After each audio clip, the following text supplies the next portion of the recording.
believe in miracles?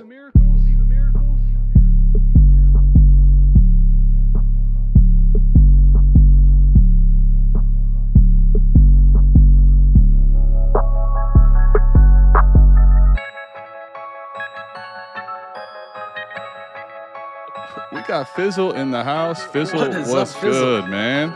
Fizzle, glad to have you here. Let's go. This the South Harmon Podcast. Glad you here today. Hit that Patreon link if you here to stay.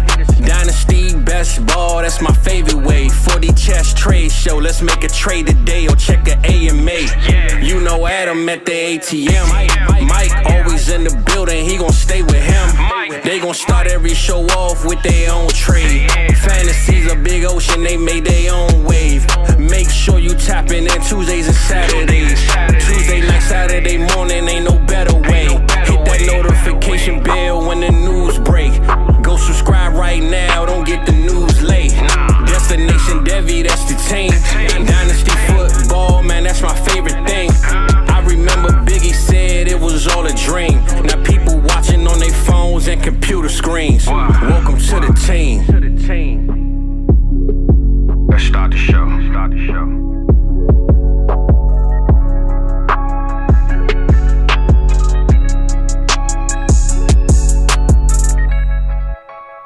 What's good, everybody? Thursday night AMA. This might be a first in the history. Thursday night AMA, but we got to do what we got to do. We can't miss the AMA. It is vitally important, so we'll move it around wherever the hell. We'll do a Saturday night AMA if we have to. We'll do a Saturday morning AMA. I don't care, Adam. We're doing an AMA every week. How is everyone doing? How are you doing, buddy? You recover after National Bourbon Day? I did, man. I did. And National Bourbon Day continues. We're ready to pour up. We did 2 trade shows yesterday and 4D, and let's say National Bourbon Day hit very strong yesterday. We were up late recording. It was fun. Take a sip, my friend. National Bourbon Day. We'll see if you still can't convert me when I come out to the expo in a month or two here. And we're going to get you there, man. We're going to get you work there. on it a little bit. Put the feet in the water, right? Dip the toes. I tried an old fashioned, so we'll see if we can up the level, right? We'll just keep taking it up a notch. But I'm excited for the AMA. Got my fucking camera finally working, so anytime I'm like 2 minutes in and I can drop the first F-bomb on the show, I love it. So, the light was like too dark in the last couple of weeks and I couldn't figure out why, but I'm a big dumb idiot. There's a nice little plus sign here on the light to, turn it up. Who knew? We're not experts at everything. Let's just say that. We're probably not experts at anything, but definitely not at the lighting. I love that shit. Corey says he just got home from our 13-1 W, feeling frisky, going to pour up some honey bourbon and listen to the Goobers. All right, I got the bourbon.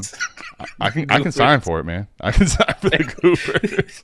that is something I haven't heard in a while, man. You remember when you were young, you used to call people Goobers? Goobers, yeah, hell yeah, I love it. I do. Barry says with your, with the lighting, you look beautiful. Hey, the beard's really coming in too, man. I might have a full one by the expo. Might be back. Hey, Mike. We got the thumbnail, we got the WoRP stuff to talk about, but the Kyler hate is getting crazy for me, man. Like it's getting crazy. Hey, you don't have to worry we saw him about go it, in the I saw him go in the 5th round, 412. Startup, Superflex, man. We were talking about it last night, right? Trade show, and just in between us doing stuff, and I'm like, man, people really do hate Kyler. We get questions about him all the time, and then I do this Patreon, startup that we're doing, and Kyler goes at the 203, and I go, all right, we're back. Yep. We're back. It just depends on who you're drafting with, right? Yeah, the patrons pay attention. They don't care. We got a good question here, Mike. Hello, gents. How many rounds do you think should be in a rookie draft each season? 5. I love 5. I can get behind 5. 4's okay. I think honestly 4's. The thing that's nice about 4 is that I still like. There's people I draft with my 5th round picks, but it makes the waivers a little more interesting. So that's like why I think 5 and 4. I see he put 3. I would say like I'd prefer to at least have 4 myself, honestly. I'm in a couple leagues that only have 2. I fucking hate it. I'm in some that only have 3. I don't like it. 4 is probably okay. 5 is my preferred. And if I'm being completely honest, if I set up a league, if I wouldn't have a revolt and everyone go, what the hell are you doing? I'd probably put them at 6 because I hate waivers. I want everyone to be miserable on waivers when they go and look at it. Right. The thing is, without any of them dropping, though, like the off-season fab becomes just so minuscule, so worthless, right? Like, which is always why, Adam, you and I do a lot of like deep roster leagues. I mean, we got somewhere it's like 40 total roster spots right around there. And I always see the people like the slightest news or like the slightest trend on sleeper, people out there paying like 5% of their fab budget, and I don't think they realize that shit goes through the whole season, right? Right. So June, you're spending 5% on some like 6-string wide receiver because you saw some training camp hype. You're like, yeah, look at him going OTAs, I love him, and you're like, I think that 5% might come in handy, maybe in November when you're competing for a championship. But hey, to each their own. Most of my off-season waiver bids in those leagues are $0. If I miss out, oh well. Right. Like I do say, shit, I wish I would have got them. Like I get mad when somebody else put it in, but I'm not really spending that. I'm good. I saw today I won. What was it? Was it yesterday? Maybe. I think I got Cole Turner for $1, and someone bid 0. So I was like, all right. It's not even a player that's all that exciting, but it's right. That was the perfect amount, right? Like, I think it was probably me too. Like, well, it might have been, yeah. And that leads us into the thumbnail. Probably because I was looking at leagues like you were. I could tell on your waivers because you became very active this past waiver run. Oh yeah. I think we were looking at WoRP tool together. What can WoRP do for you? It can help the waiver run, Right. I don't need this 13th receiver who's probably worthless as shit. WoRP's telling me roster construction wise, I should have as many tight ends as possible. Cole Turner has more. A pulse. Right, exactly. Let's get some Cole Turner. My tight end, whatever, 7, 8. Like, let's get in the roster construction, And right. So Mike, actually, let's pull it up. First of all, let's say what's up to everybody real quick. Robo Chris says what's going on. We got a lot of people here. Mello's been waiting. We had a question that I've already got queued up that was from Caleb early, so we'll get back to that. But Mike, let's talk WoRP, man. Let's talk real quick about it. What can WoRP do for you? Koopa says, I made WoRP. Now we got to hear what to do with it. Mike, what can WoRP do for you? Like, what are some things? We did a huge 2-hour discussion on it. But, like, what are some things that you're using it right now for? What are some things that, like, right top of mind, fresh, that you're looking and using WoRP other than just the waiver wire? But is that the only thing? So we talked a little bit when we did 4D and recorded that. That'll come out on Friday. So you'll hear this kind of again. But doing a startup right now, using WoRP and using the tool, like there has actually been some eye-opening things even since last Friday when we did the Q&A basically on it. In this startup, I'm looking at it and I'm just looking at 22 and I'm going, okay, well, of course, the top 4 quarterbacks in a lot of leagues, depending on your scoring settings, are ridiculous in WoRP. So you look at it, but I'm looking, I'm going, man, like they kind of fall off and become really close together with just about everybody else, like the running backs and the wide receivers after 4. I'm going, I wonder what happens if I go back and look at 2021. And I'm doing it. I'm talking to you. I go back, I look at 2021, and it's like the top 15 quarterbacks in 2021, all WoRP advantages over similar skill positions. So better than running back 14, better than wide receiver 14. Not close, not really close. I go, okay, well, there's one data set that says, okay, 22 might have been a little bit off base, or maybe 21 is the one off base. Let me go look at 20. So I go back and I run the same thing in 20, and I go, damn, it's basically telling me the same thing as 21. So kind of leads me to believe that 22 was kind of an aberration. And then I think about 22, and I think about all the quarterback injuries and how bad it was, and I go, maybe that kind of did it, right? We had Josh Allen's elbow. We had Jalen Hurts missing time. You had Justin Fields. Dak missed time. Justin Fields had a horrible start to the beginning of the year and then picked it up towards the end. Lamar obviously out. Kyler with the torn ACL. Justin Herbert, you think way back when, broke his ribs like in the first week, the first Monday night game or whatever it was, Sunday night game, one of the first couple weeks. Stafford.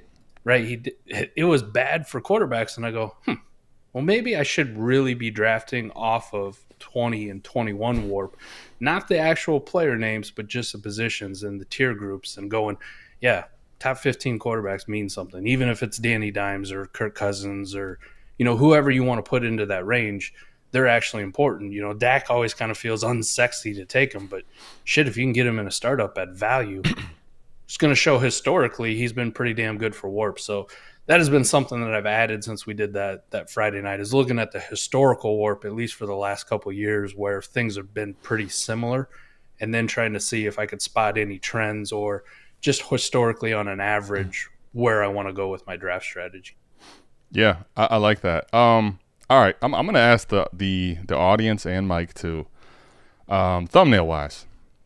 Is there anything that stood out to you? Things that you think make sense there with the WoRP thumbnail, other than what can WoRP do for you, which Mike coined and we're going to use for a while. Oh, you got like a hidden Where's Waldo in here? Is this what we're doing? Well, it's not that. I mean, because it's not one person. Right. You had what? McKinnon, Evan Ingram. I don't know who the third one was. I wasn't paying attention. Cam Akers. Cam Akers. Okay. All right. Well, for sake of radio, dead air, lead us to it. Fair enough. So Alex asked the question. He says, what fantasy position do you think WoRP will assist you in properly valuing the most?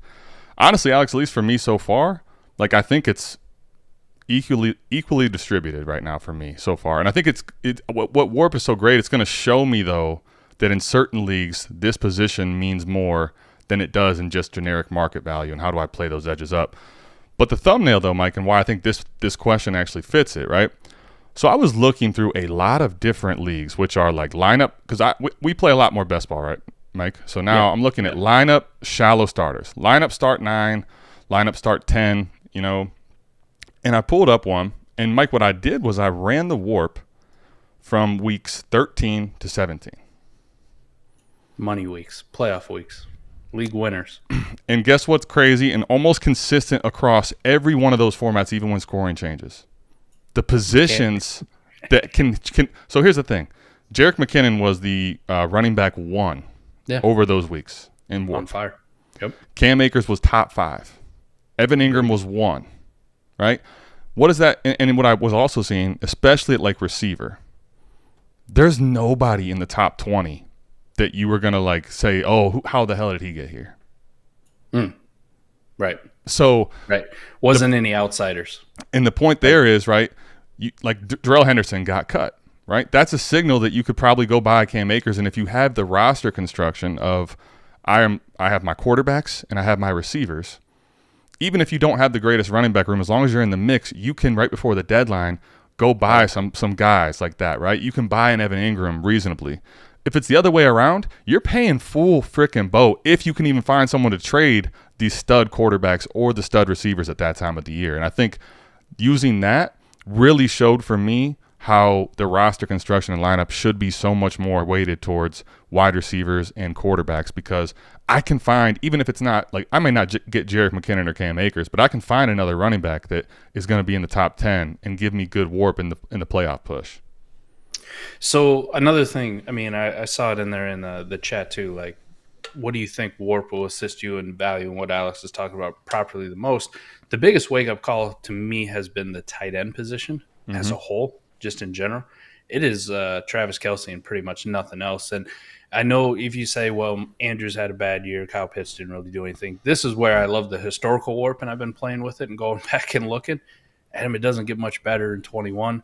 It doesn't get better at all in 21. It gets a little better in 20 because now you have Darren Waller had entered the chat, and he actually beat out quite a few receivers in a lot of my leagues that I run this WoRP on. But you keep going back, and it's not that great, man. It just seems like the wide receivers have taken over the passing volume for tight ends. So the one that I'm specifically looking at, this is a 2 PPR, tight end league, so they get a full point bonus. It doesn't really matter, man, at least in best ball. Now, maybe in lineup leagues, if you run it for the lineup, the WoRP is a little bit different, or there's some positional scarcity that you can put in, some certainty. If you have a Travis Kelce and Andrews, a Hawkinson, one of those guys, you feel better about starting them every single week. But at least for me in best ball, it's Adam, I don't really care what the format is. I really don't give a shit about tight end, especially in best ball leagues, because I just find 4, 5, 6, 7, 8 of these guys later. and throw all the lawn darts I want, and I'm not going to be at a positional disadvantage. I'm not. Just the WoRP is telling me, nah, you're good, man. You're good. Don't worry about the tight end position. Yeah, I mean, well, to the point you're making, like, there's a very select few, really, if you're talking about what are going to be difference makers. And it really, if you don't have those guys, you're better off just waiting and stacking the shitbirds, right? Like, that's pretty much the way I think you should really evaluate tight end, especially in best ball. Now, in lineup, though, I think that the thing there is the shorter the leagues, and obviously look at your WoRP. It'll help show you this. But, like, the shorter the lineup, and if there's a higher tight end premium, like, there, the problem is you have to press a button on one, so you don't want to be, like, bleeding a ton of value there, where that's a little bit different. Again, WoRP probably shows you that, but, like, some stuff that you can't just get from WoRP, right? Like, that is, in lineup, even if you had a guy that was decent and not losing you a ton of value, like, week in and week out, you don't know who you're going to start. You may not even start the right one week in and week out, so that's like another thing that WoRP can't even build into that, right? That's probably the biggest thing in lineup leagues is the fact that you have to push the button on them every single week. Now, can you get by if you're just really savvy and you know matchups and you're one of those guys who always does really well at set lineups? Sure. Because you can predict? Sure. You can go the shitty tight end strat, and if you're really good at picking them, go for it, right? The streaming tight end strat, that the dumpster dives that you used to do for redraft back in the day. Right. Just go for it. Yep. If you're one of those guys who's really good and master it, go for it. But there is something to just, I have Mark Andrews. I'm just starting him every single week, that he's healthy in a lineup league. But in best ball, Adam, I don't care if it's two tight end. Start two tight end with a full point or a point and a half tight end premium. Like, I'm just really good. I just find a bunch of shitters, and WoRP has told me that. Roster construction on the WoRP, that part of the tool. That big one where we don't even start a tight end position. It's like, just roster like 18 of these fucking guys. Just go out there. If they're on a team and they play the position of tight end, they should be on your roster, period. And you'll be fine. So I think that has been a big one, at least the tight end position, looking at it going, I'm kind of good with some of these guys anymore. Like, I'm not pushing the button in startups or in auction drafts, paying up for them anymore. I think that's the big thing is actually, though, like, I still want them, but cost is the biggest thing, right? Like, if I have to pay premium startup picks, if I have to pay, really heavy auction budget where I'm losing other positions that are more important that WoRP's showing me, probably not the way to do it. Now, if you can find a way to trade for them later and you have the right roster construction, different than just leaning into them in the startups, Mike, like you're saying, is probably actually not the best approach unless – it's juiced so crazy that WoRP changes for that league. Because most of them, it's not going to do that. So I'm with you there. I would say just generally to put a nice bow on the WoRP thing is it was a tool that we got made aware of, not the tool part, but the whole idea of WoRP through Scott Connor. So big shout out to him about that. Then we got presented with a tool to use by Koopa, and he went through all the legwork. I mean, we joked about it on that where he's putting them up in the Google Drive, and I'm just casually paying attention. But now that I'm sitting here, I'll be taking a dump at work, and I'll just plug in a league, and I want to see what it was last year. And then this has also just led me down to the road of, hey, what happened in 21? What happened in 2020? Like, can I get some trends out of here?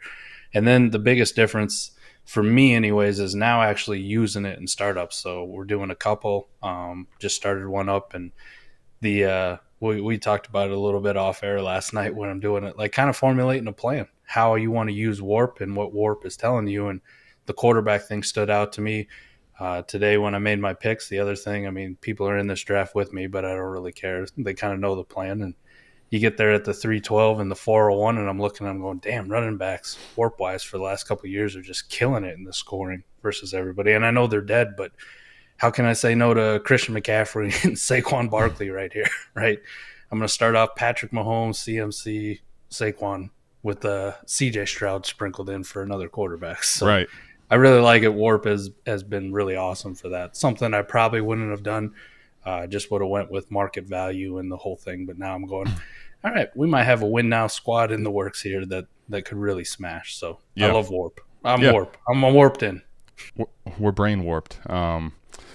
The thing is, Mike, it's time to get to some questions. But WoRP, honestly, for me, is going to be a tool that I use in my process and probably is something that when I'm a little more split or not decided, like it's going to definitely start swaying decisions that I make, and Great how am I using it?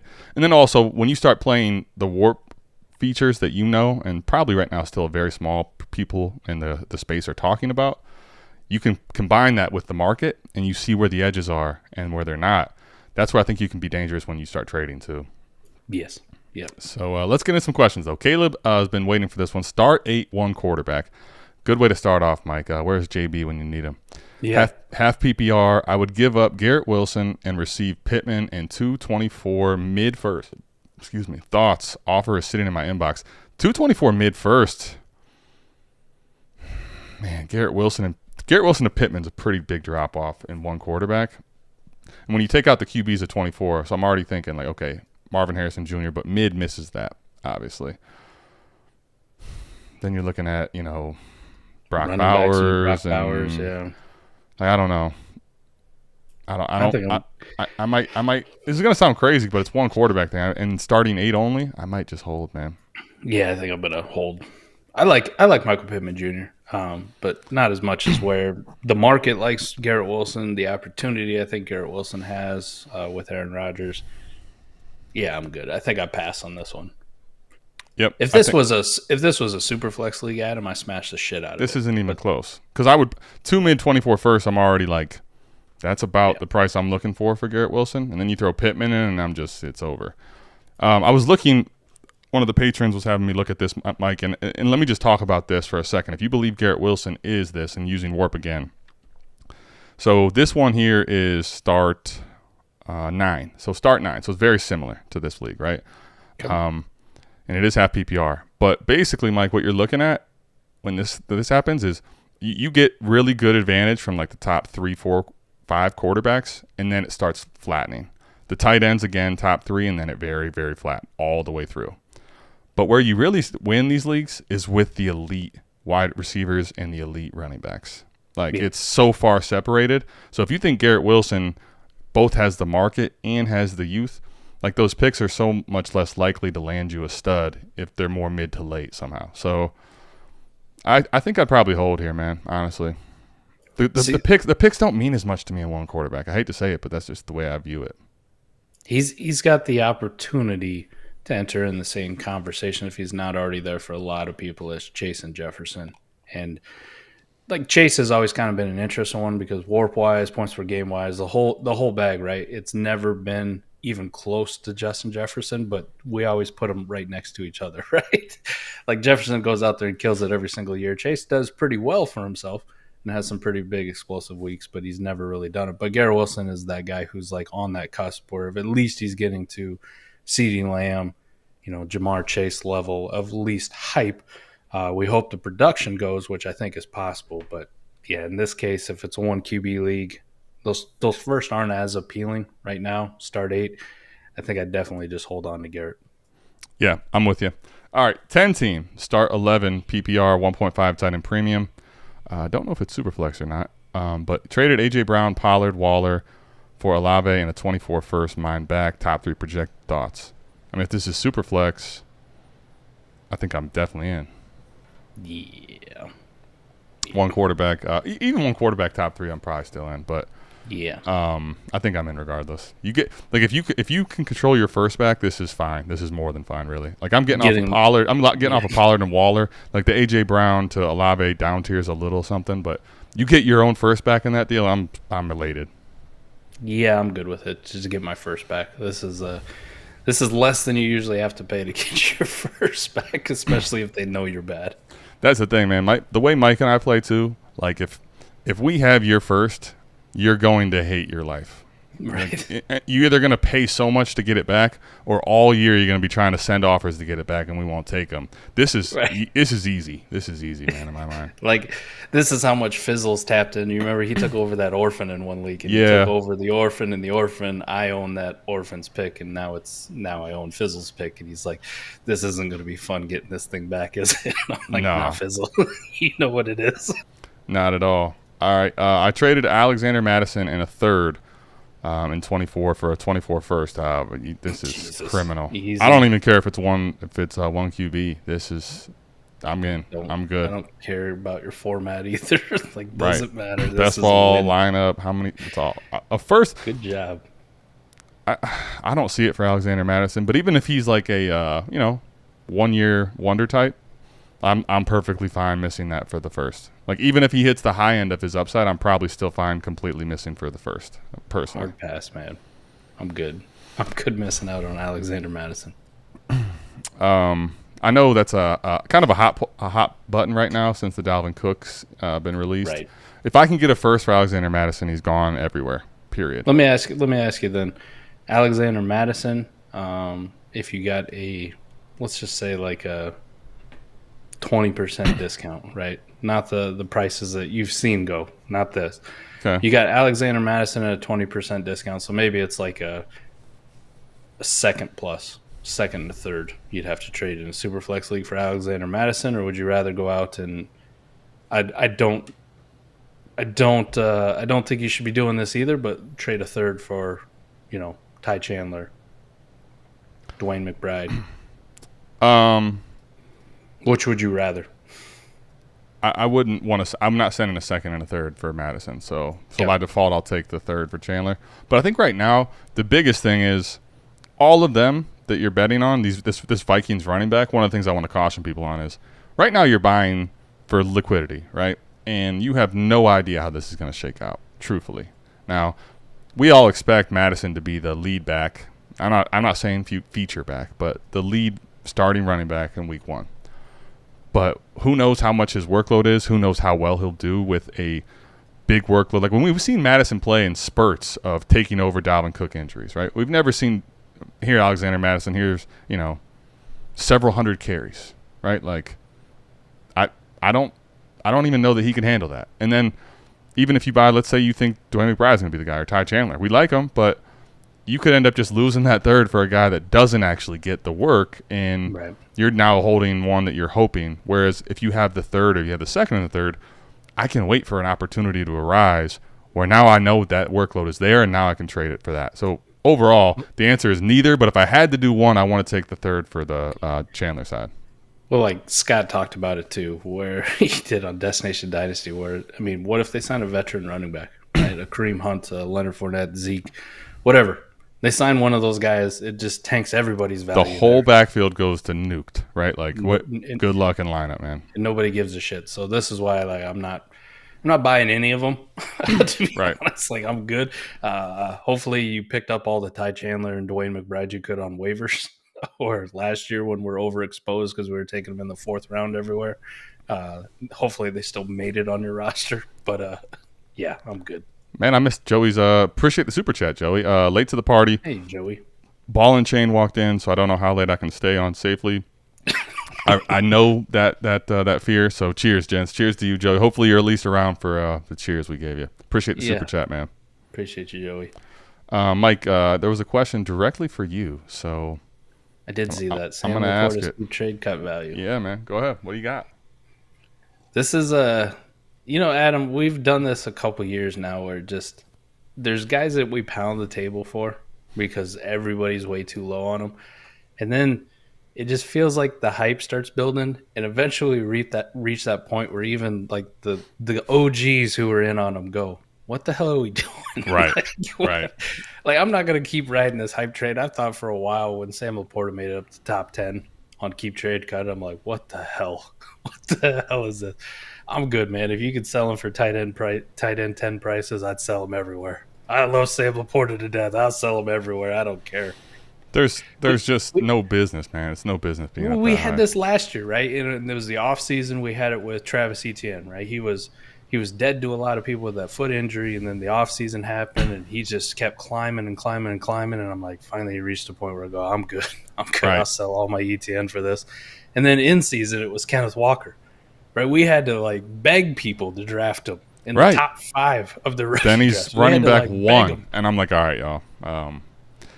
You didn't even let me have fun with it because I didn't have a chance to really gloat. It was all right. Now we got to trade him. But yeah, I'm out on. The thing is, here's what I'll say about this. This is one of those two where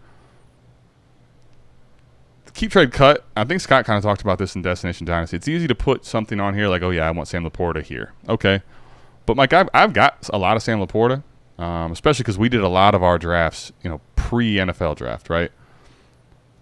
I can tell you right now, the amount of times I've traded Sam LaPorta one time, I was able to use a first and another second with LaPorta to go get Gibbs, right? Like there's been times like that, but for the most part, I'm not finding people that really value Sam LaPorta as keep trade cut does. So I think it's league dependent on if it's real, and if it is real, you should be moving him, in my personal opinion. What I mean by like tight end price, 10 end prices, I see Jay put that in there. What exactly is tight end 10 prices? And I mean, there's guys in my leagues, right? Like David Njoku, you can make the case that he's worth a first, at least a late first or an early second. So if like people are going to do that with Sam LaPorta, like I will sell for the same thing that you could get David Njoku for. Or the easiest one is if people want to rank him as tight end 10, I can just look and I go, yeah, I'm more comfortable with Darren Waller, at least for this year on my team. I'm more comfortable, as much as we've dunked on this guy and I think he's too high, like Sam LaPorta or Chig. Like at this point, at least give me the guy who's played on the field and I've seen him play in NFL games. Yeah. Njoku's below him. Evan Ingram's below him. Cole Kmet's below him. Cole Kmet's way below him, and that's a guy like I'll take Cole Kmet in a plus. I'll take Cole Kmet in a second. That's the biggest thing, though. A couple thirds. If someone's going to let me get a plus to go down, I'm fine to do that too. But the only reason I would say, like Mike, if you told me to start next year, like I'd probably lean Chig just because the role's a little more secure and all that. But the thing I'll say right now and why I wouldn't like just straight up 1-for-1 do it is because people are insane on LaPorta almost because he hasn't played, right? Like I'd want to see if I could work that edge up a little more. But to your point, like if you told me right now that's not going to happen, 1-for-1, who would you rather have like to start the year? I could see Chig like having some early games where they feature him and people really freak out again. So I get exactly what you're saying there. There's just there's plenty of tight ends that are like around that range where I go, if you let me have them 1-for-1, we'll do the deal. Or if it's one of these guys you rank below him and you're like, I don't like Njoku, or I don't like Evan Ingram, or I don't like, Dalton Schultz. I'm not a big Dalton Schultz fan either, but you give me Dalton Schultz in a second, like, okay. I just talked about on the WoRP thing, most of these tight ends are kind of gross and just all the same thing. I'll take any plus I can get on it. Yeah, and we play in a lot of best ball. Obviously, it's even in lineup, I'm probably still going to do that, though. But let's think about it. I mean, I love Sam LaPorta, but I got lineup leagues too, Adam, and I got Sam LaPorta on those. That's what I'm saying. How comfortable do you think every week I'm going to be like? You won't be. Yep, Sam LaPorta. Let me say this. You won't be probably at all in his rookie season, I wouldn't imagine. Not in his rookie year. In his rookie year, if you're saying you are comfortable, you're going to be uncomfortable pretty quick because we watched that happen last year with how many guys, right? K. Otton's a must start. Okay. Good luck. No, I mean, I think he's a better prospect and player overall than K. Otton. But the point is, in rookies, you can't rely on their workload week in and week out. Now, Sam LaPorta, I think in maybe 2 years or something, he could develop into a monster. Like, in the Goddard range. I could see that type of thing happening. But right now, I just think there's no way he can, like, even tread water once they start playing games where he's at. That's the biggest takeaway, I'd say. I'm with you. All right. Garrett gives a super chat. Appreciate that, man. Payment for harassing the Teardown King on Discord with another quick question. Oh, this is fantastic. I like harassing Mike in general, but if we're going to pay to do it on a super chat, let's go. Superflex 12 team, full PPR, start 10, contending in 2024. What are you adding to Gibbs to grab Garrett Wilson, if anything? He's a Jets fan. Well, that last part I think is going to make it more difficult because a lot of times if it's something like that, they won't be able to separate them from their love. But Mike, let me ask you, this question is for you, so I'm going to ask it with Garrett. What's the price, Gibbs to Garrett Wilson, for you? I mean, do you want the real answer or do you want the... I hope you... If you don't give your real answer on here, I don't know what we're doing on this show. It better be the real answer. The prudent answer is, in all honesty, maybe I'd add a third. Maybe. Okay. But I don't think that's going to get it done. The real answer, the McNutted answer, is pass. Okay. Pass. Interesting. I'll take Gibbs. Interesting. I like Gibbs a lot. I think, running backs that secure with his profile, top 12 draft capital, they have elite upside in fantasy. Yeah. I do think Garrett Wilson though is special. We just spoke about him glowingly, but I also these guys are in like the same tier for me. Like I'm good. I think this is one where I'll actually plug the WoRP tool.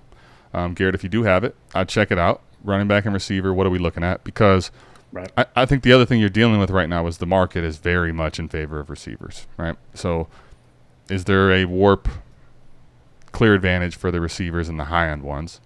And then you know the market. So, like, if that's something you want to do, I think I would really want to know your roster construction here, because, like, I'm comfortable doing this, but I don't really want to give up more than, like, a second in value at all, just because, like, Gibbs, I still think maybe he can't trade to a receiver higher, but I'm also in most formats not, like, panicking about Gibbs and points per game, even on a contender. So if it fits your build, I would maybe add, like, a second or a player type in that value range. And this is lineup start 10. So if you can get off of a second type player, that's probably even better because it's not liquidity and you probably don't want to start him that often.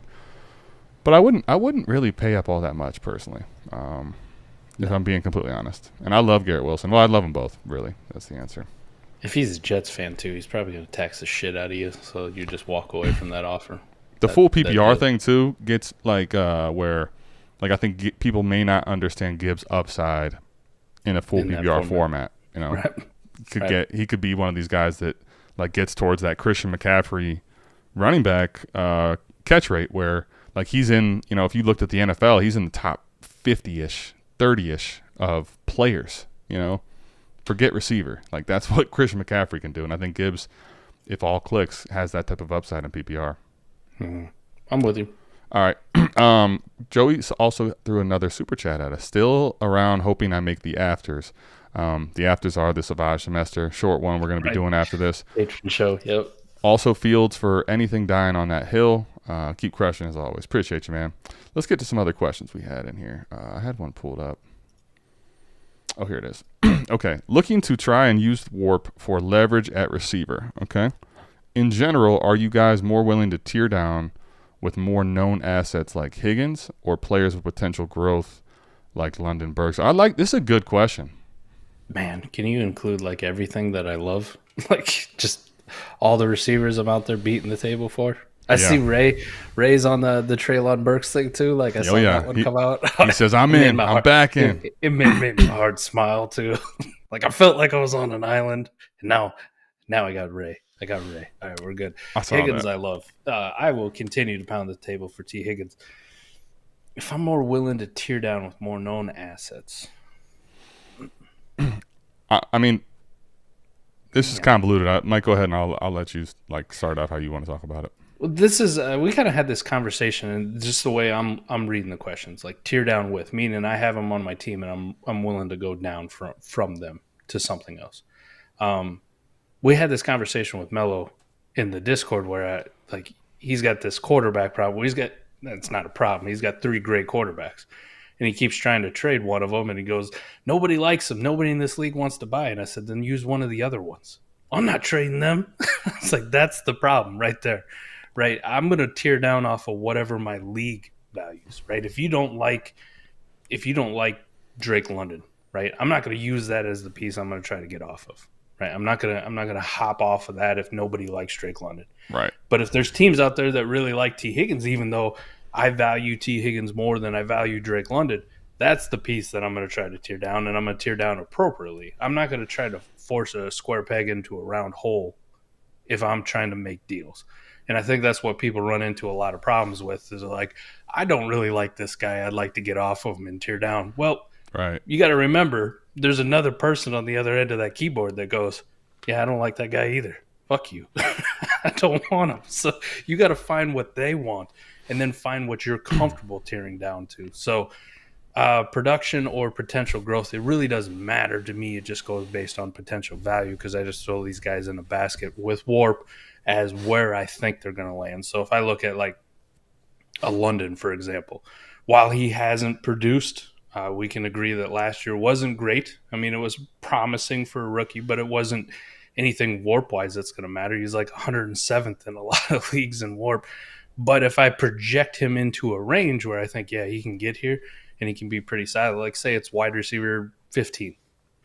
I'm going to look at other values in wide receiver 15, and I go, if somebody thinks that Drake London's better than wide receiver 15, well, let me get something at wide receiver 17, 18, something similar that I have seen produced. You can have the potential, and I'll take the plus on top of it. Yep, I like that a lot. I think I'm just looking real quick to check my biases on this. I've looked at a few different WoRP leagues right now just to make sure, because here's I think the best way to answer this question. And Mike, the reason I say that is I think everything you mentioned is right, and there's two things I guess you kind of have to talk about when you're looking at this. So for me, I guess it depends. Like if you're talking about tiering off of elite assets to go to these, or if you're tiering off of these guys to go to other spots. Here's, I think, when you talk about using the WoRP, though, for leverage at receiver, right? That, to me, says a couple things. One, like, if you have a London and a Burks, right, the potential growth guys, and you are trying to contend, those are perfect guys. Now, understand, down the road, if they continue to progress and we like their prospect profiles and how they've even started, even though it wasn't the sexiest in points per game, you may miss out in 2 or 3 years on, maybe even next year, what they could become. But when you look at it, there's a couple things with like London and Burks for me specifically when I'm looking at a league and when I look at the WoRP. Like, as I run through the WoRP, right, we're looking at like, okay, so just the position last year. Jefferson, Tyreek Hill, Devontae Adams. This is just a full PPR lineup league. Okay, Diggs, A.J. Brown, C.D. Lamb, Amon-Ra St. Brown, Cooper Kupp, Devontae Smith, Jamar Chase, Jalen Waddle, Mark Cooper, Mike Evans. Right? Like, here's the thing. All those guys, and you can say whatever you want about Mike Evans now. He had Brady last year. All those guys, for the most part, have a very competent quarterback at minimum and have all the way up to elite upside. So when I'm looking at WoRP, a lot of times I'm saying, man, as much as I do like London and Burks, and I do think they can make big progression, like I don't know that they can get, without a change of quarterback, into that top 10 type range. Maybe, but it's not a strong bet. You shouldn't like be thinking they can just overcome the Desmond Ridder or the Ryan Tannehill. I mean, Burks may have another situation where he's playing for 2 different quarterbacks this year very easily, right? Like, could be 3. Man, we're hearing Malik Willis buzz at camp now. Let's go. Right. So right now, this time of year, I'm actually looking to talk and use WoRP to my advantage to use this potential growth of those guys and see what I can do knocking on the door of some of these older guys at the moment. That's been one of the big things I've been doing this time of year. Higgins is a little tougher, though, because Higgins, for me, is still a good enough points per game scorer attached to a good quarterback and also doesn't offer that, like, crazy net value, I think, a lot of times when I'm tearing off of him. Right. So this is it's convoluted because it kind of really depends on the player and what you can get, because Mike's point is the big thing at the end of the day.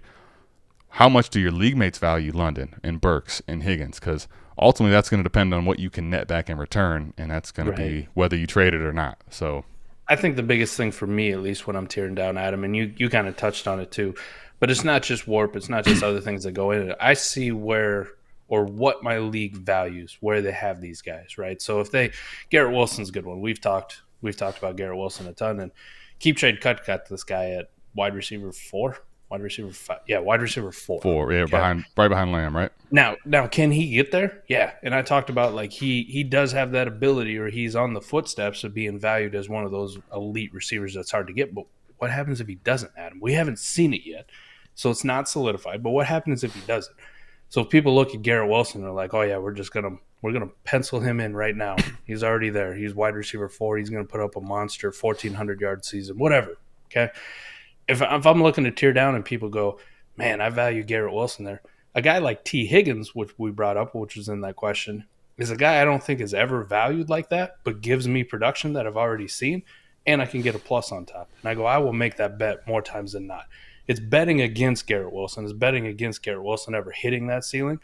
And I'm getting a guy which I think, one, has a reasonable opportunity to outproduce Garrett Wilson and put up at least similar points, if not more. And then I get the plus on top of it. Whether that's another player, or in my preference, I usually like draft capital. But either way, That's how I like to do my tier downs, is where I go, all right, if you're going to he asked about Drake London. Like, if people are going to value Drake London at wide receiver 11, and I'm thinking, man, he's got an opportunity, but shit, he could just be wide receiver 15 through 24, and it won't really matter to me. If I can get another one of those guys and a plus, I'm going to do that all day. But it just depends on what my league's value, and it's usually the unknowns. Like, I'm not going to tear down off a Tyreek Hill because what he's worth to my team and what he actually gives in production isn't what somebody's willing to pay. Stephon Diggs, like the older wide receivers, you're never going to get that back. That's always been the Travis Kelce conundrum too, is he's worth more on your team as a contender than he'll ever be in what you get in trade back. So why tear down off of something like that? Yep. Dan Edwards, hey guys, was watching your last stream about paying for top 8 quarterbacks. Would you trade Mahomes for Pickett, Addison, and 324 first? Other quarterbacks are Baker, A-Rich, and O'Connell. He says, hold on, part 2 is it's a 12-team Superflex, 1.5 tight end premium. Start 10 lineup roster in rebuild mode. One of the 24 first would be my own. All right. The first part of the question, when I didn't know all this context, I'm like, there is no effing way I would ever do that. Ever. I'm good. Now you're getting your pick back. But now it's still, though. All right, let's add the context in. So let's just say you can find a way to control, because if you're telling me right now you're going to get Pickett, your quarterback's going to be Pickett, even if you do start A-Rich and he's great, like, it doesn't matter. Right. Addison won't matter enough. So you can control it to 101 easily. Right. So it's basically my Caleb Williams and Drake May type conversation, plus another 224 first, plus Addison, plus Pickett in this format now. Where are you at? Yes. Yeah, I think I'd have to. Okay. No, I wouldn't say have to. I was going to say yeah. I say that from the context of I've had some really bad orphans I've taken over. I've had some really teams that I've really had to nuclear rebuild. Adam, and I know it's apropos to trade Patrick Mahomes, but sometimes that's the only thing you can do to kickstart your rebuild, right?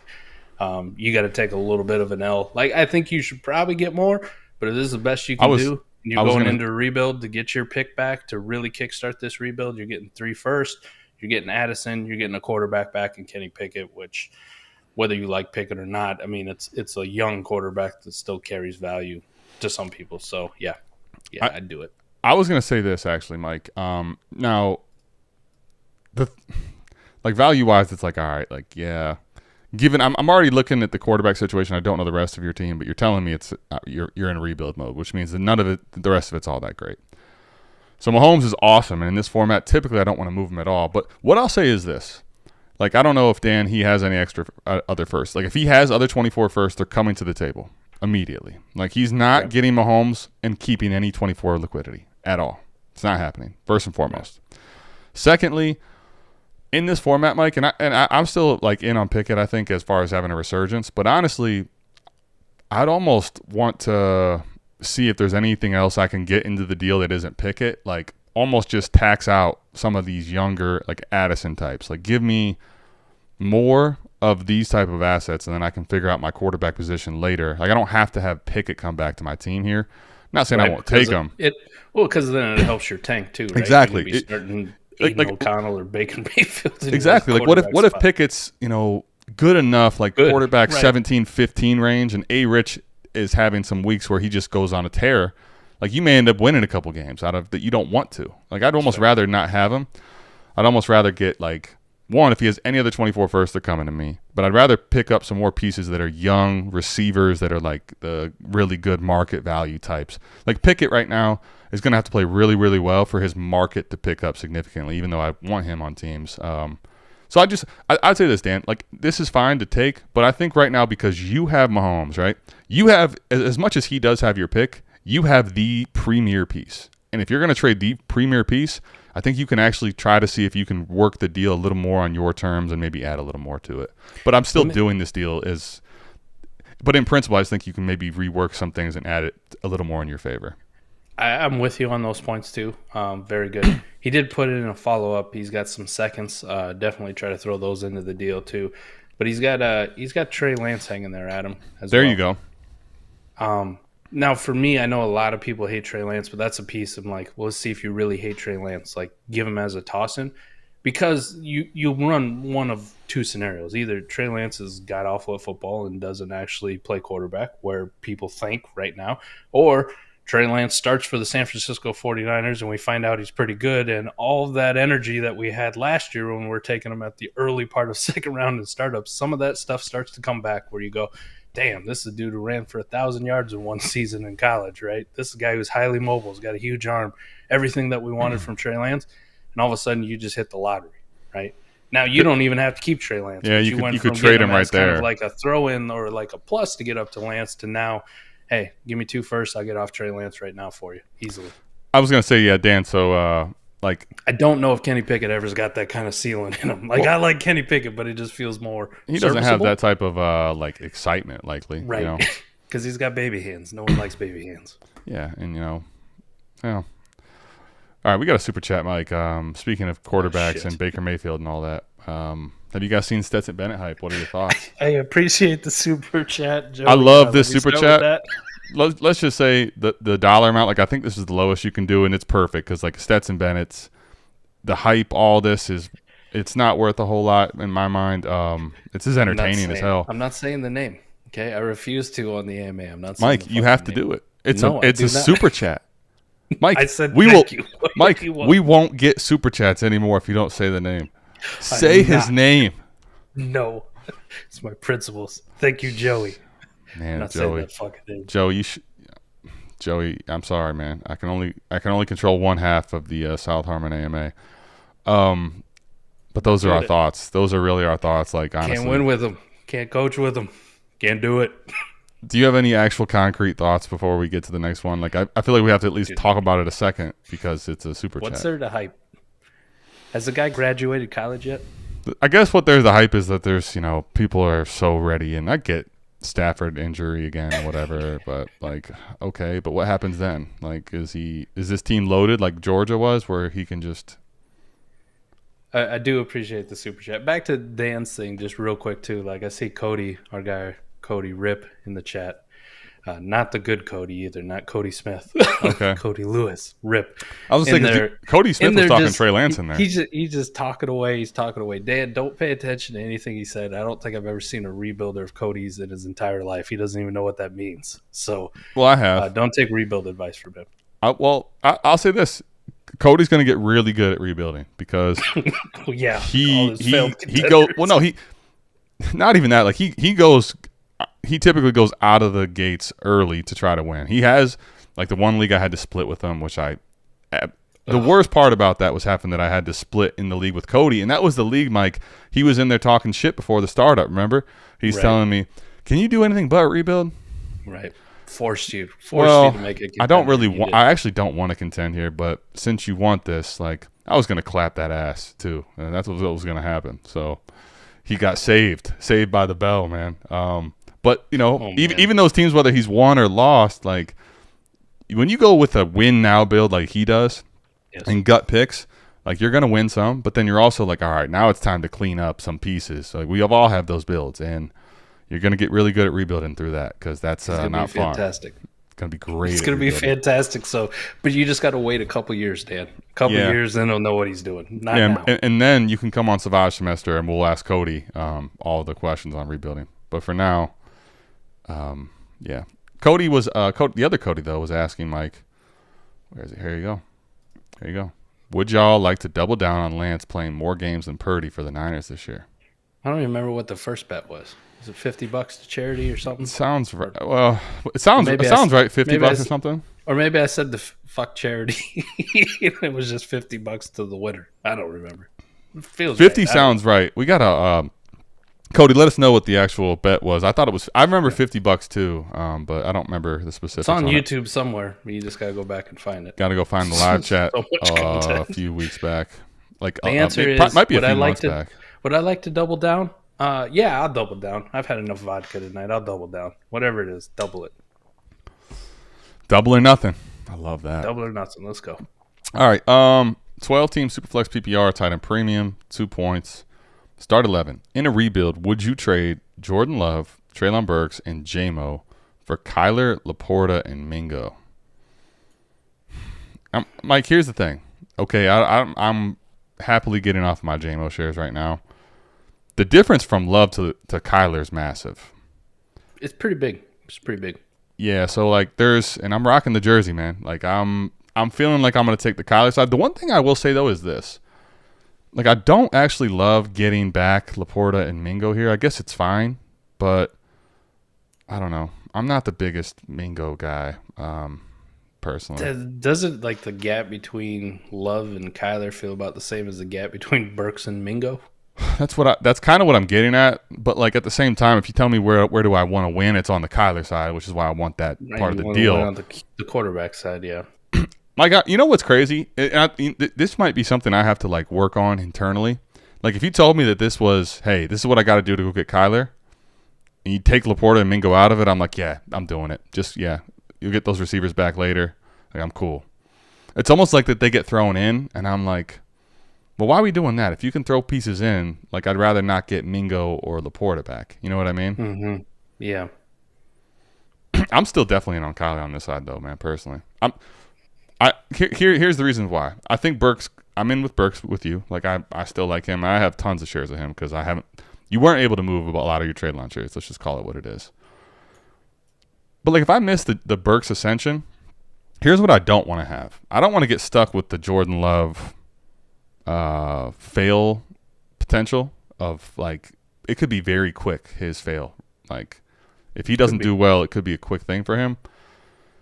And like I feel like I could much easier replace a Burks type than I could like going from a Jordan Love type back into the quarterback mix. And I think Kyler's at a criminal value. This kind of speaks to what I was talking about earlier.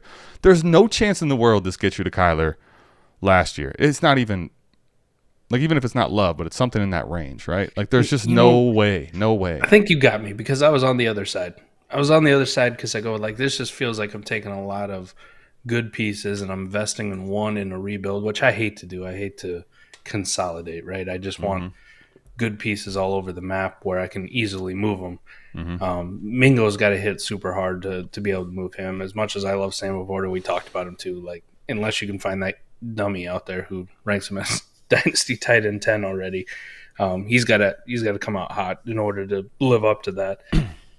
I think you're right. I think the discount on Kyler is so damn big, and I'm still so much in on Kyler that this is absurd to go get a quarterback for this in a rebuild, especially when I don't care about whether Kyler plays early part of the year or not. Like, it doesn't bother me at all. I actually hope he doesn't if I'm on a rebuild. Right. So, and the other thing, too, at least in the rebuild mindset, right, like I don't want to purchase LaPorta at the moment because of what we just talked about with keep, trade, cut. But at the same time, like if I was to you take on Mingo and LaPorta here, and you're like LaPorta's, we already talked about, he's not going to come out and mean anything for your team that's going to catapult you out of what you're trying to do. You know what I mean? Yeah, I'd do this. Hey, thanks for the super chat, Buster. Buster McRib. Appreciate it, Buster. Cool name too. I love that, Buster McRib. Let me just. This has nothing to do with the show, Mike. This has nothing to do with like AMA, but I feel like I have to put this in here. I don't have any of the earlier context. Come on. Best friend is having a wedding to some fat bitch that's in our chat. I have no idea what Rip. See, Rip is just out here messing with people. You can kind of see him just talking. I think he gets the most out of our audience, man. I would say Redwoods is having himself a good night. He's having himself a great good night. All right. Texan Wolverine. Start 9 lineup. Love it. Lots of wide receiver depth. That's good. Bijan and Junket running back. This is great. Well, I don't necessarily know Junket running back, but you want to just have a bunch of whatevers at that. Yeah, 2 elite quarterbacks and 424 first. You're like, that's perfect. You got perfect roster construction. Give Quentin Johnson and my 24 first for Brees. Ooh. Could also counter with London plus and then a first. Okay, so here's what I'm thinking at right now off the rip, right? Typically I say, like, I'd rather have my flexibility. But if you tell me you have 2 truly elite quarterbacks and you got Bijan and a bunch of receiver depth, I just feel better about the way you're constructed in that first, not necessarily going to like lottery range, you know? Right. You get your second running back, and then you use some of these other firsts to go tier up at wide receiver to really boost it up. Yeah, I'm good with it. Yeah. So let me ask you this, though, Mike. Would you rather send Quentin Johnson in your own 24 first? Obviously, your flexibility goes away if, like, you get catastrophic injuries. But with the way this team is built, I feel pretty good about it. You have that's why I say multiple, right? It's going to be multiple. Yeah. And you also have other liquidity to move to probably fix things. But the point is, would you rather do that or would you rather do London plus than throw away your own first? Because if you have a bunch of receiver depth, is that more beneficial to get to Brees than it is giving away your flexibility? I guess is the question. I think really you're just trying to fill out a lineup right now. Like having Bijan and then a bunch of junker running backs, fine, because you can just kind of plug holes. But also having 2 elite running backs that you just push the button on every single week and start 9 is pretty awesome as well. Yeah, so, in lineup start 9, there's no. I want. By the way, I'm saying I want to get Brees all year. I'm full aboard doing it. I'm just asking. Do you have a preference on the first? I do the QJ. I do the QJ part as much as I like QJ or whatever. We're talking lineup start 9. You're probably looking at a year or 2 before QJ is even in the conversation of making your lineup on a good team. So, yeah, you can have the QJ part. I guess let me say this. This becomes what's the plus with London for me. Like if you're throwing if it's like London almost straight up or like it's a second, I think I'd almost prefer that. Just because the only reason I'll say that is because having 424 first when you're the one with all the cards, like you can go buy something crazy with all that liquidity, right? So it depends on what the plus is with London. Now, if that's a real plus that's like going to eat into your roster construction, or it's like, if it's anywhere near a first round pick, I'm out. So like I'll do either one of those, but to me it depends on what the plus is with London. I'm perfectly fine doing London and a small plus. I'd rather do that. But if it's a real plus going back with London, just do the QJ in the first and be done with it and get yourself your Brees Hall. And you're going to have 2 elite quarterbacks, 2 of the top 5 running backs, and 3 first left. I mean, goodness. That's a juggernaut. You plug that one in the simulator, I bet it looks pretty good. I don't care if you run it 1 time, 100 times, 1,000 times. Going to be towards the top, my friends. All right, let's see. Appreciate the answer, bros. Oh, anytime, man. Okay, here's actually, let me see. Wide receivers are Justin Jefferson, Lamb, Wilson, Higgins, London, QJ. Jesus Christ. More I think about it, Mike, I think I might actually do the London thing. Yeah, I might do the London thing, especially if I could do the pluses, not detrimental. As long as it's not a first. Yes, I'm in. Yeah, I'm good. Yep, I'm with you. Just because you still got 3 of the top 4 and Higgins. This also does like to the point of, yeah, I'm definitely sending my own first here. Oh yeah. Like I know I want to keep it for catastrophic, blah blah blah, but in this case, I'm going, yeah, this feels pretty good. This one, you enjoy that 110, 111, 112 next year. Lineup start 9. If you have 2 elite quarterbacks, you're already like at a huge advantage, and then you have the young wide receiver advantage, and you have Bijan. I'm willing to roll my first into the mix and just tell me that the gods have to hate me. The fantasy gods have to hate me for that first to turn into early. Like I'm good with it. I'm not saying I would have moved London. Like if it's just a second or whatever, go ahead. But if it's anything substantial, piss off. Yeah. You can have my first, and you can have Quentin Johnson. You enjoy. I'll take Brees Hall. And I know everyone hates running backs, but I'm just going to pair him with Bijan, and I'll be completely fine. 1,000%, man. Let me just make sure. We've been on a little over an hour, but let me get here we got a couple good questions I missed earlier because I was getting the super chats. Got an offer for Bryce Young, Michael Carter, I own Brees Hall, and Jamison Williams for Kyler Murray and a 24 first mid. I would get the Bryce side. Nah. No, thank you. J-Mo and Kyler Murray in the first all day. Yeah, none of those pieces over there are worth a shit, in my opinion. I mean, Bryce Young's fine. I love Bryce Young, but like the problem with Bryce Young is it's basically this, right? If I can acquire Bryce Young at a price where he's not, like Kyler to me is so devalued, right? If I can get him and I'm not throwing back a Kyler or someone in that range, I'm all aboard getting Bryce Young. Like Mike said too, he'll draft C.J. Stroud where he has to, but when we're having a conversation with other quarterbacks that are young and have rushing upside and have proven it, that are just going up, there's just an injury, and there's the video game stuff like fantasy football, man. I want Kyler already, and then you tell me I got the 24 first. He's good at streaming, and it's mid. James, please stay. If Stay with me, buddy. Don't do it. If you don't hit that button, man.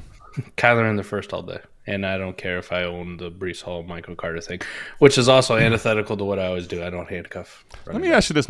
I'm trying to think about this realistically just for a second because I think context is king for everything. But the reason I'm so strong, that I don't think – I'm just checking and making sure. I've been drinking 2 days strong here. I don't think there's a format where I want that other side. None.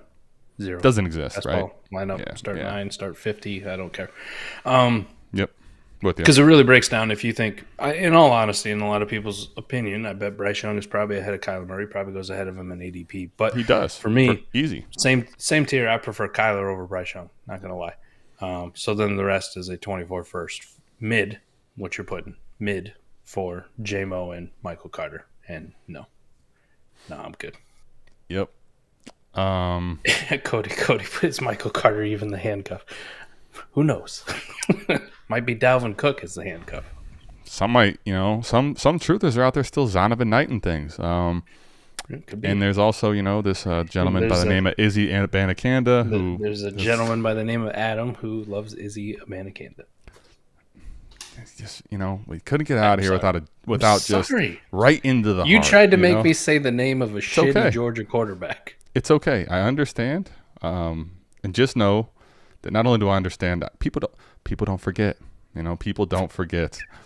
What's your process after your startup when you started 0 RB without trying to trade away first to acquire RBs or elite receivers?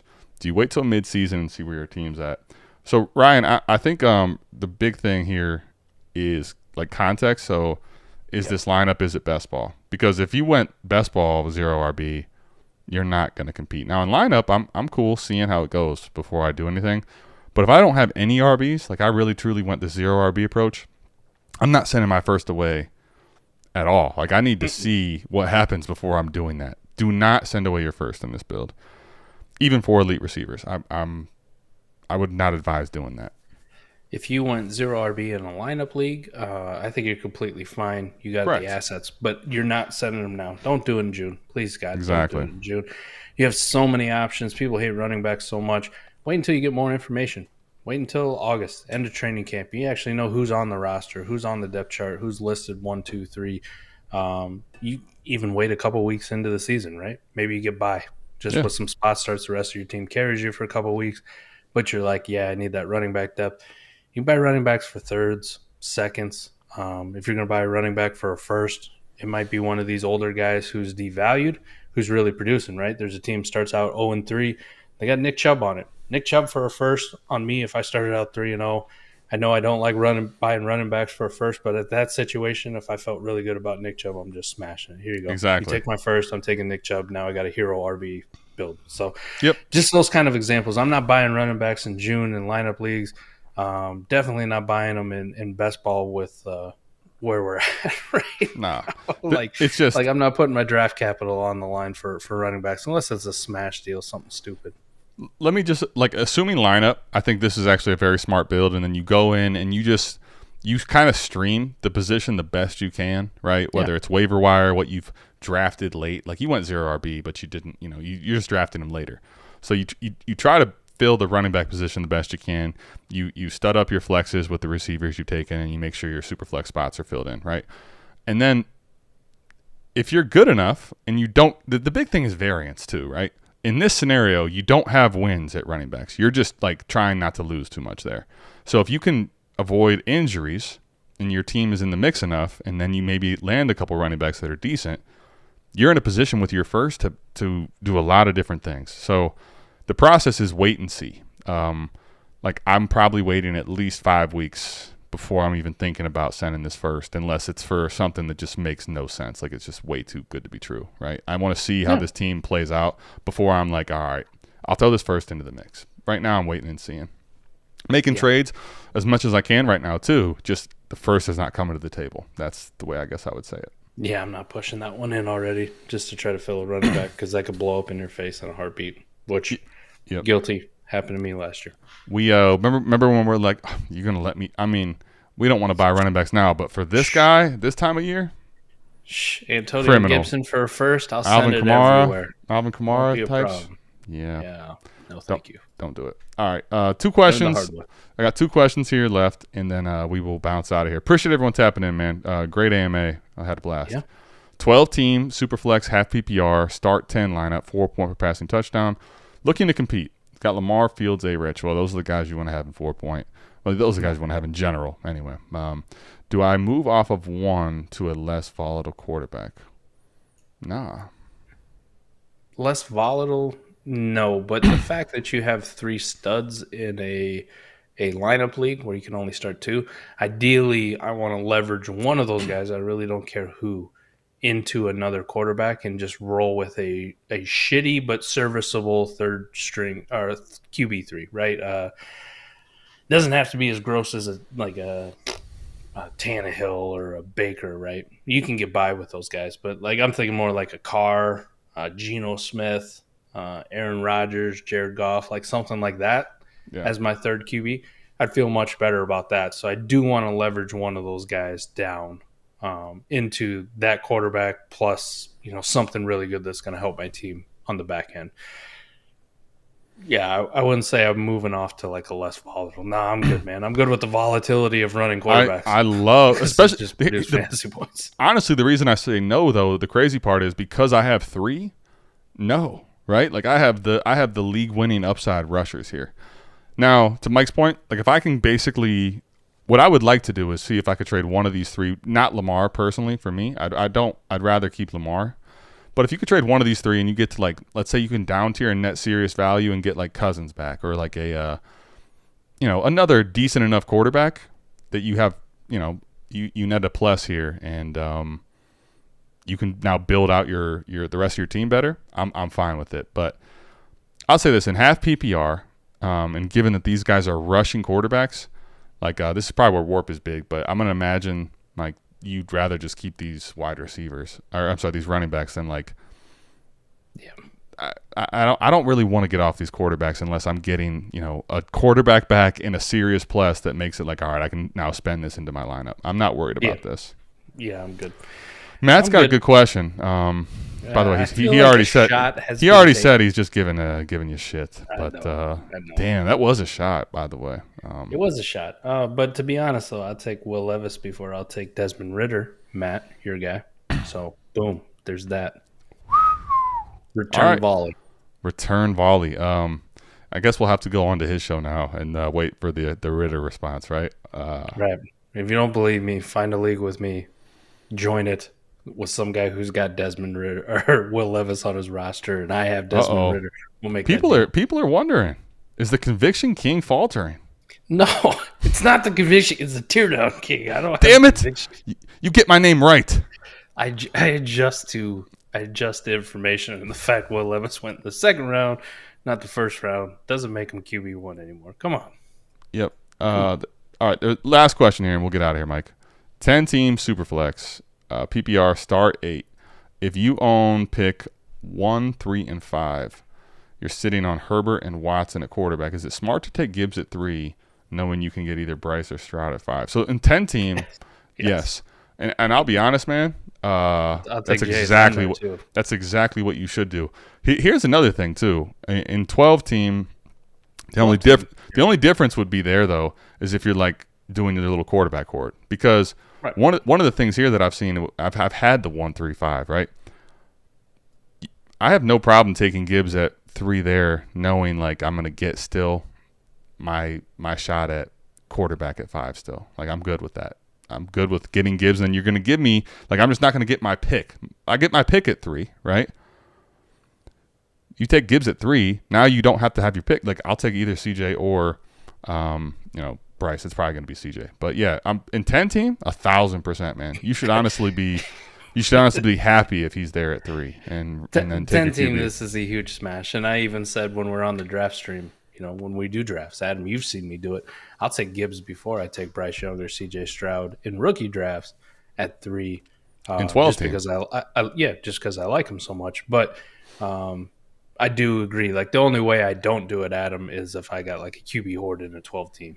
And I go, I'm just going to try to punish the shit out of you guys on the QB market. But Gibbs, 10-team, easy. we got to help out Simon real quick. I know I said it the last one. Cousins and Pierce or Dotson and Elijah Moore. I own the receiver side, not really contending.